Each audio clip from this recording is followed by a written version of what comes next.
Suspendido ang face-to-face classes sa lahat ng antas sa mga pampubliko at pribadong paaralan sa Baguio City at lalawigan ng Benguet sa Lunes, Agosto 10, 2026 dahil sa patuloy na malakas na pagulan dulot ng enhanced southwest monsoon o habagat. Sa Baguio City, ang suspensyon ay iniutos ni Mayor Benjamin Magalong. Kasabay nito, suspendido rin ang number coding scheme sa lungsod sa Agosto 10. Sa Benguet naman, ipapatupad ang suspensyon ng face-to-face classes sa lahat ng antas sa mga pampubliko at pribadong paaralan sa Lunes sa bisa ng Executive Order number 2026-57 na nilagdaan ni Governor Dr. Melchor Daguines Diclas. Ayon sa kautusan, patuloy na nakararanas ng malakas na pagulan ang lalawigan dahil sa enhanced southwest monsoon o habagat na lalo pang pinalakas ng bagyong Dolphin. Nagresulta ito sa mga pagguho ng lupa at iba pang weather-related hazards sa ilang lugar sa Benguet. Hinimok ni Governor Diclas ang mga residente na manatiling mapagmatsyag at lubos na mag-ingat. Pinayuhan ng publiko na sumunod sa mga abiso at tagubilin ng kanilang mga lokal na pamahalaan, agarang lumikas kung kinakailangan o kung inatasan ng mga otoridad at iwasan ang hindi kinakailangang pagbiyahe, partikular sa mga lugar na madaling bahain at magkaroon ng landslide. Samantala sa La Trinidad, Benguet, suspendido rin ang trabaho sa munisipyo sa Agosto 10 maliban sa mga tanggapan at kawani na nagbibigay ng basic health, vital, essential at disaster response services na kinakailangang magpatuloy sa operasyon. Inatasan din ang mga MDRRMC Response Cluster na mag-report sa La Trinidad MDRRMC Emergency Operations Center alas 8 ng umaga sa Agosto 10 upang tumulong sa pagtugon sa mga epekto ng masamang panahon.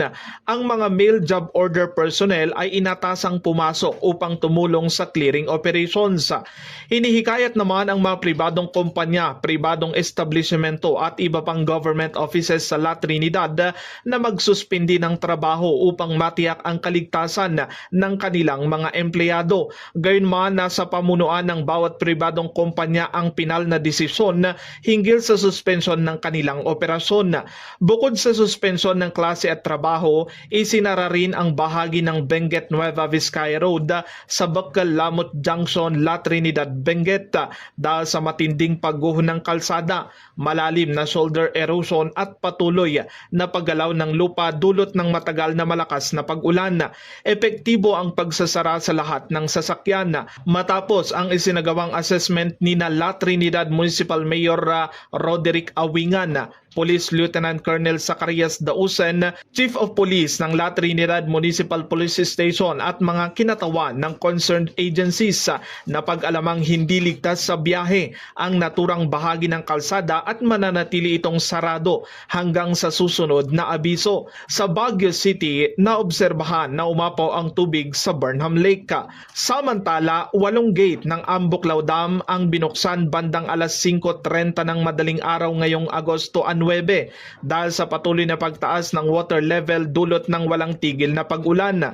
Dahil dito, pinag-iingat ang mga residenteng nakatira sa mga low-lying areas dahil sa posibilidad na pagtaas ng tubig sa mga ilog at iba pang mabababang lugar. Pinapayuhan ang publiko na manatiling alerto at patuloy na makinig sa mga opisyal na abiso ng mga otoridad.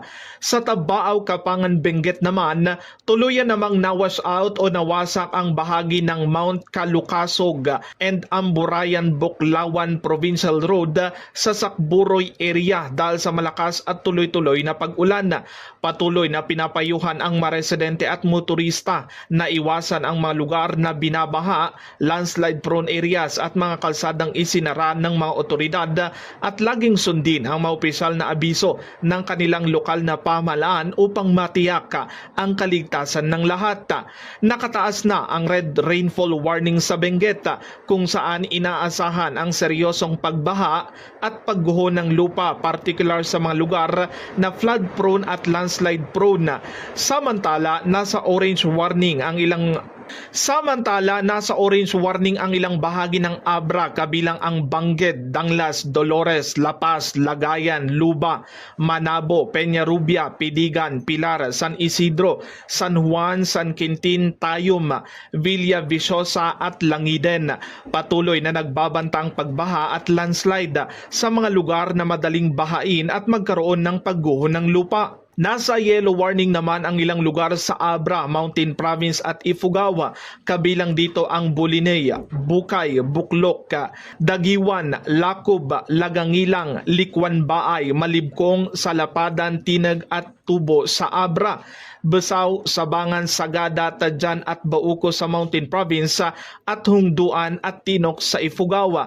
Patuloy na pinapayuhan ang mga residente sa mga lugar na nasa ilalim ng rainfall warnings na manatiling alerto at agad na sumunod sa evacuation orders o iba pang abiso ng mga lokal na otoridad. Pero may nakalaan naman dyan na kung sa mga nasirang bahay, may nakalaan dyan, naka-budget na yan. So, depende na lang sa mga nasiraan. Usually, may abot tayo ng 15,000 pesos para sa mga nasirang buildings. So, usually, yun ang ina-assist natin. Mula dito sa lungsod ng Baguio, Bombo Benjo Guzman, and this is Bombo Radio Philippines, the #1 radio network in the country, your trusted source of news and information. Basta Radio, Bombo